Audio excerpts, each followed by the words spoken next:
Assalamualaikum warahmatullahi wabarakatuh. Perkenalkan, nama saya Yansuri, NIM 0102 1382 2271998. Di sini saya akan menjelaskan teori ekonomi regional untuk memenuhi UTS regional.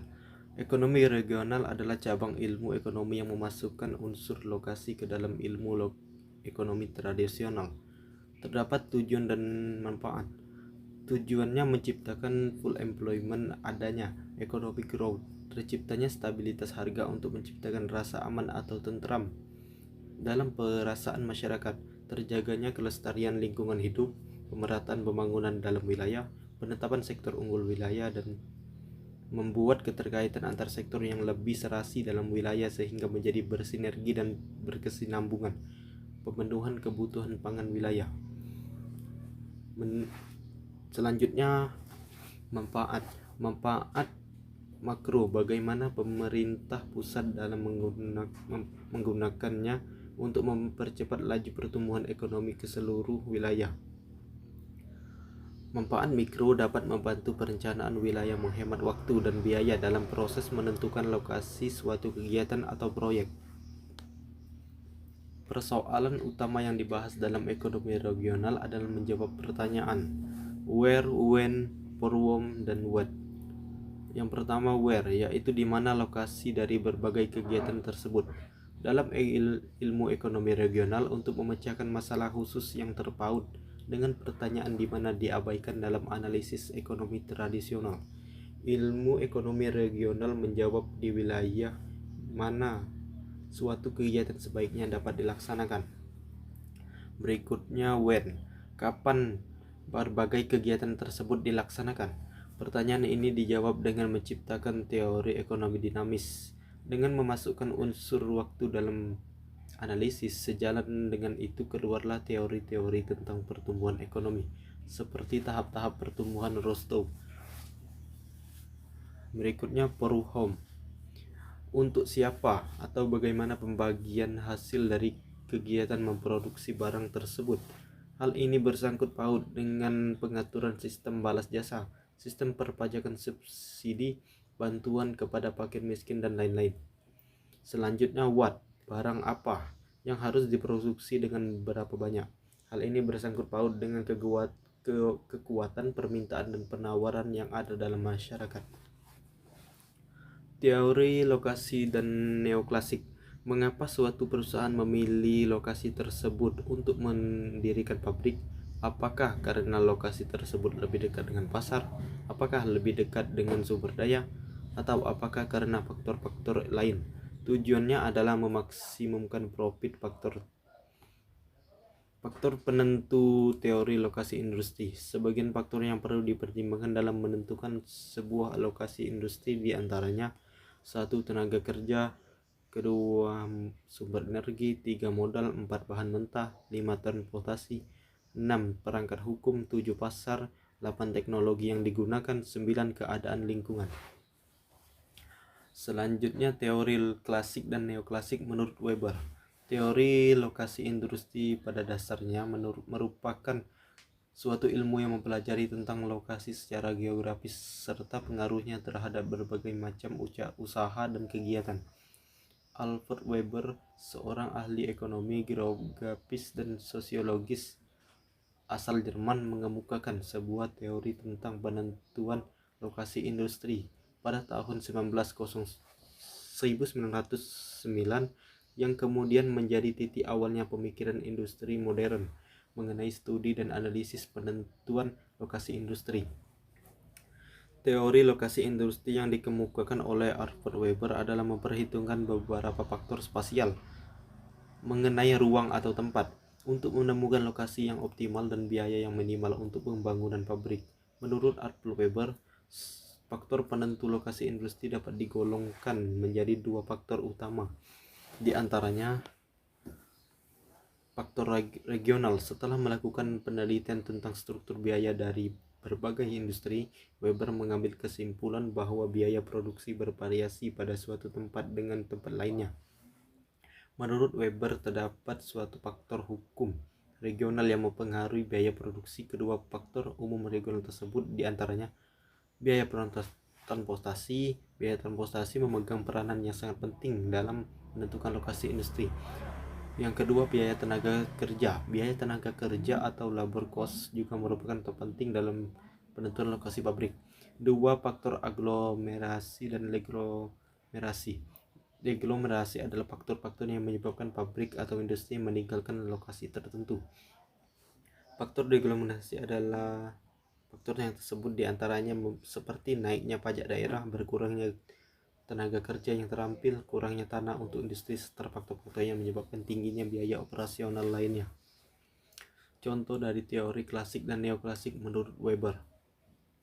Dari gambar di atas dapat disimpulkan R1 dan R2 melukiskan dua asal bersumber bahan mentah yang setelah dipabrikan dibutuhkan oleh tempat A, yaitu pasar tunggal bagi hasil yang diolah, di manakah berdasarkan biaya transportasi baik untuk bahan mentah maupun hasil tadi. Yang idealnya tentunya di pusat segitiga itu, yaitu di P1, karena biaya untuk mentransportasikan bahan mentah dan memproduksinya adalah sama besarnya. Sedang jarak dari P1 ke M ke R1 dan R2 sama jauhnya.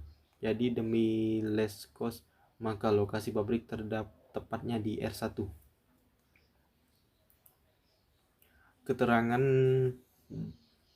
pada gambar di atas, M sebagai market atau pasar, P sebagai lokasi berbiaya terendah, R1 dan R2 sebagai raw material atau bahan mentah. Selanjutnya, teori lokasi klasik dan neoklasik menurut Moses. Teori lokasi produksi menurut Moses.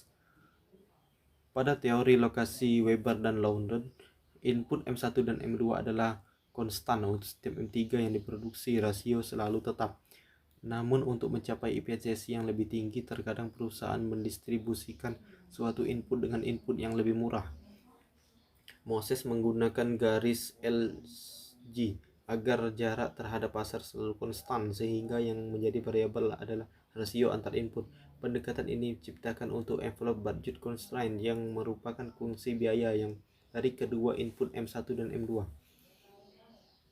Perubahan envelope budget constraint ketika ada perubahan harga. Jika suatu saat terjadi perubahan infrastruktur informasi pada wilayah input M1, biaya transportasi sumber daya M1 tentu saja akan menurun. Hal tersebut dilambangkan pada grafik di atas yang menunjukkan fenomena perubahan biaya transportasi pada sumber daya M1. Perubahan harga ini menyebabkan terjadinya perpindahan titik optimum yang tadinya berada di E menjadi di E. Dampak dari pergeseran ini adalah jumlah input M1 meningkat dan input M2 berkurang. Contoh dari teori lokasi dan neoklasik menurut Moses. Pada gambar di atas dapat disimpulkan Moses menggunakan garis LG agar jarak terhadap pasar selalu konstan, sehingga yang menjadi variabel adalah rasio antar input.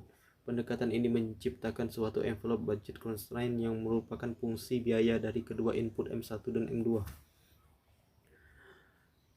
Output isokan adalah garis yang mendeliminasi wilayah yang memiliki jumlah output sama. Oleh karena itu, titik optimum dapat dianggap sebagai titik di mana garis isokan menyentuh garis envelope budget constraint. Selanjutnya, teori klasik dan neoklasik menurut Moses. Terdapat perbedaan mendasar dari teori Moses dan Weber. Menurut Weber, variabel input adalah konstan alias tidak dapat diubah. Rasio input A sama dengan input B konstan. Contohnya, industri kendaraan. Perusahaan kendaraan tidak dapat mengganti rasio komponen yang digunakan untuk suatu produk kecuali jika mereka melakukan rilis mode baru. Namun menurut Moses, adalah variabel input dapat didistribusikan bervariasi tergantung kebutuhan dan harga. Contohnya industri biskuit. Jika kita amati dari tahun ke tahun, kandungan susu yang ada di biskuit semakin menurun dibandingkan dengan gandum dan bahan lainnya. Meskipun begitu, rasa dari biskuit tersebut tidak terlalu dipengaruhi dan hasil akhirnya adalah tetap biskuit. Kandungan susu diturunkan karena harganya yang memang lebih mahal jika dibandingkan dengan gandum dan bahan lainnya. Selanjutnya, teori klasik dan neoklasik menurut Hotelin, model monopoli spasial. Monopoli spasial adalah ruang dapat memberikan kekuatan monopoli pada perusahaan. Semakin rendah biaya transportasi dan produksi, semakin luas area monopoli. Penempatan lokasi yang tepat dapat memberikan kemampuan monopoli bagi perusahaan tertentu. Penempatan lokasi yang tidak tepat dapat membuat perusahaan kehilangan keuntungan. Asumsinya terdapat suatu pusat kota yang berlokasi di titik M, market point.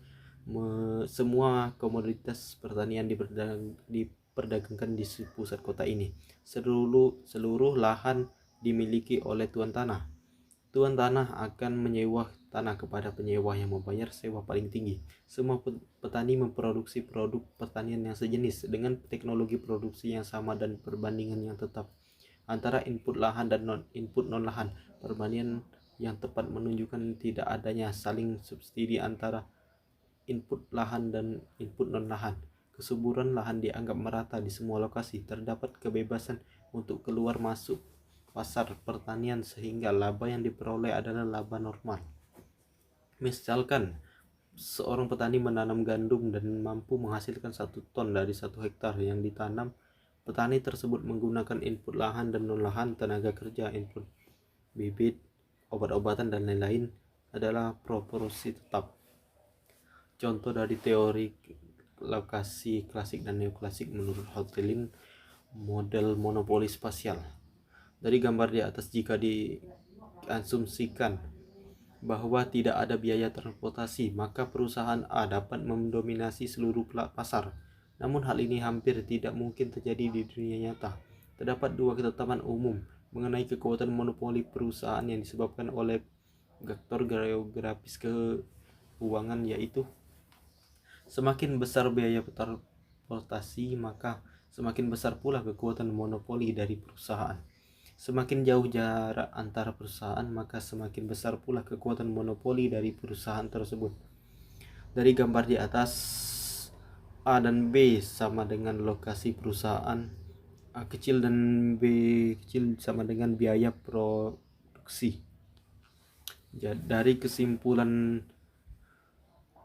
dari teori klasik dan neoklasik menurut Weber, Moses, dan Hotelin adalah pembangunan dari teori ekonomi klasik yang dirumuskan dan diolah menjadi rumusan matematis yang rumit. Teori neoklasik digunakan untuk berbagai pendekatan untuk ekonomi berfokus pada penentuan harga, output, dan pendapatan distribusi di pasar melalui penawaran dan permintaan. Sering dimediasi melalui maksimalisasi hipotesis utilitas dengan pendapatan terbatas individu dan dari keuntungan dan biaya terbatas perusahaan yang menggunakan informasi yang tersedia dan faktor-faktor produksi. Sesuai dengan teori pilihan nasional, maka muncullah pemikiran bahwa konsumen cenderung mencari kepuasan dalam kegiatan ekonomi. Rumusan ini didukung dengan penelitian ahli dan teorinya, serta gambar grafik yang untuk memudahkan pemahaman kita. Di perjalanan teori klasik muncul juga teori organisasi neoklasik. Teori organisasi neoklasik menitik beratkan pada pentingnya aspek sosial dalam pekerjaan atau organisasi informal dan aspek psikologis atau emosi. Dalam organisasi terdapat perilaku anggota yang harus bisa diarahkan dan diantisipasi apabila ada masalah yang terjadi, sehingga perlu pemahaman aspek sosial yang baik bagi atasan untuk mengerti bawahannya.